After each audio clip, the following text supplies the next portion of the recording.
কঠিন কিয়ামতের ময়দানে আল্লাহ নবী জাহান্নামের পারে দাঁড়ায় দাঁড়ায় কাঁদবে আর বলবে, হে আল্লাহ, জাহান্নামের ভিতর আমার উম্মতেরা আছে, উদ্ধার কইরা দাও আল্লাহ, তাদেরকে মাফ কইরা দাও।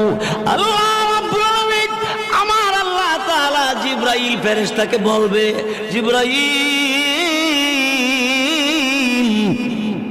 আমি আল্লাহর কুদরতি দরবারে পানির পাতিল আছে, পানির পাতিল নিয়ে যাও, আমার নবীর কাছে নিয়ে দিবা।